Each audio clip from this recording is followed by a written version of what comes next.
Hi friends, ಪ್ರತಿದಿನ ಅಡುಗೆಗೆ ಸ್ವಾಗತ. ನಾನು ಇವತ್ತು ಮದುವೆ ಮನೆಗಳಲ್ಲಿ ಮಾಡ್ತಾರಲ್ವಾ ಆ ಸೆಟ್ ದೋಸೆನ ಮಾಡ್ತಾ ಇದ್ದೀನಿ. ದೋಸೆ ಅಕ್ಕಿ ತೊಗೊಂಡಿದ್ದೀನಿ. 2 ಕಪ್ ದೋಸೆ ಅಕ್ಕಿನ ಹಾಕ್ತಾ ಇದ್ದೀನಿ ಒಂದು ಪಾತ್ರೆಯಲ್ಲಿ. ನೀವು ಬೇಕಾದರೆ ರೇಷನ್ ಅಕ್ಕಿ ಕೂಡ ಯೂಸ್ ಮಾಡ್ಬೋದು. 2 ಕಪ್ ಅಕ್ಕಿಗೆ 1/4 ಕಪ್ ದಪ್ಪ ಅವಲಕ್ಕಿನ ಹಾಕ್ತಾ ಇದ್ದೀನಿ, 1/4 ಕಪ್ ಸಬ್ಬಕ್ಕಿ, 1/4 ಕಪ್ ಉದ್ದಿನಬೇಳೆ, 1 ಟೀ ಸ್ಪೂನ್ ಮೆಂತ್ಯ ಕಾಳನ್ನ ಹಾಕಿ ಎಲ್ಲ ಚೆನ್ನಾಗಿ ತೊಳೆದು ನೀರು ಹಾಕಿ ಒಂದು 5 ರಿಂದ 6 ಗಂಟೆ ನೆನೆಯಕ್ಕೆ ಇಟ್ಬಿಡಿ.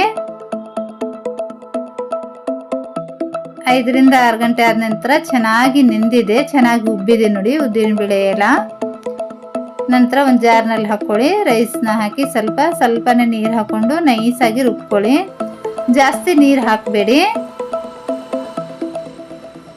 ಜಾಸ್ತಿ ನೀರು ಹಾಕಿದರೆ ತೆಳುವಾಗ್ಬಿಡುತ್ತೆ, ದೋಸೆ ಚೆನ್ನಾಗಿ ಬರೋದಿಲ್ಲ ನೋಡಿ. ಈ ಥರ ಸ್ವಲ್ಪನೇ ನೀರು ಹಾಕ್ಕೊಂಡು ನೈಸಾಗಿ ರುಬ್ಕೊಂಡಿದ್ದೀನಿ ಈ ಥರ. ನಂತರ ಒಂದು ಪಾತ್ರೆಯಲ್ಲಿ ಹಾಕಿ ಮಿಕ್ಕಿರೋಂಥ ರೈಸ್ ಕೂಡ ಇದೇ ಥರ ರುಬ್ಕೊಳ್ಳಿ ನೈಸಾಗಿ. ನಂತರ ನಾವು ದೋಸೆ ಹಿಟ್ಟು ಕಲಿಸ್ತೀವಲ್ವ ಅದಕ್ಕೆ ಕಲಸಿ ಎಲ್ಲ ಇದೇ ಥರ ರುಬ್ಕೊಂಡಿದ್ದೀನಿ. ನಂತರ ರುಚಿಗೆ ತಕ್ಕಷ್ಟು ಉಪ್ಪನ್ನ ಹಾಕಿ ಚೆನ್ನಾಗಿ ಮಿಕ್ಸ್ ಮಾಡಿ ಒಂದು ಮುಚ್ಚಳ ಮುಚ್ಚಿ 7 ರಿಂದ 8 ಗಂಟೆ ಸೆಟ್ ಆಗೋಕ್ಕೆ ಇಟ್ಬಿಡಿ. ನಾನು ಓವರ್ನೈಟ್ ಇಟ್ಟಿದ್ದೆ ಸೆಟ್ ಆಗೋಕ್ಕೆ. ನೋಡಿ ಚೆನ್ನಾಗಿ ಸೆಟ್ ಆಗಿದೆ, ಹಿಟ್ಟು ಚೆನ್ನಾಗಿ ಉಬ್ಬಿ ಬಂದಿದೆ. ನಂತರ 1 ಟೀ ಸ್ಪೂನ್ ಸಕ್ಕರೆ, 1-2 ಚಿಟಿಕೆಯಷ್ಟು ಅಡುಗೆ ಸೋಡಾನ ಹಾಕಿ ಚೆನ್ನಾಗಿ ಮಿಕ್ಸ್ ಮಾಡ್ಕೊಳ್ಳಿ. ಒಂದು ದೋಸೆ ಹಂಚು ಬಿಸಿ ಇಟ್ಟಿದ್ದೀನಿ. ಹಂಚು ಚೆನ್ನಾಗಿ ಬಿಸಿ ಆದ ನಂತರ ಉರಿನ ಮೀಡಿಯಮ್ ಇಡಿ. ಒಂದು ತ್ಯಾವ್ ಕಾಟನ್ ಬಟ್ಟೆಯಿಂದ ಒರೆಸ್ಕೊಳ್ಳಿ ಹಂಚನ್ನ. ನಂತರ ದೋಸೆನ ಹಾಕಿ ಜಾಸ್ತಿ ಹರಡಬೇಡಿ, ಸ್ವಲ್ಪನೇ ಈ ಥರ ಮಾಡಿ. ಸ್ವಲ್ಪ ದಪ್ಪ ಇರುತ್ತೆ ಈ ಸೆಟ್ ದೋಸೆ.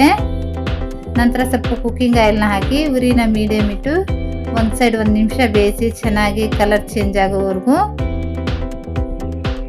ಜಾಸ್ತಿ ಉರಿ ಇಟ್ಟರೆ ಸೀದೋಗ್ಬಿಡುತ್ತೆ, ಚೆನ್ನಾಗಿ ಬೇಯೋದಿಲ್ಲ. ನೋಡಿ ಕಲರ್ ಚೆನ್ನಾಗಿ ಚೇಂಜ್ ಆಗಿದೆ. ಇಷ್ಟಾದ ನಂತರ ತಿರುಗಿಸಿ ಈ ಕಡೆ ಕೂಡ ಒಂದು ಅರ್ಧ ನಿಮಿಷ ಬೇಯಿಸಿ.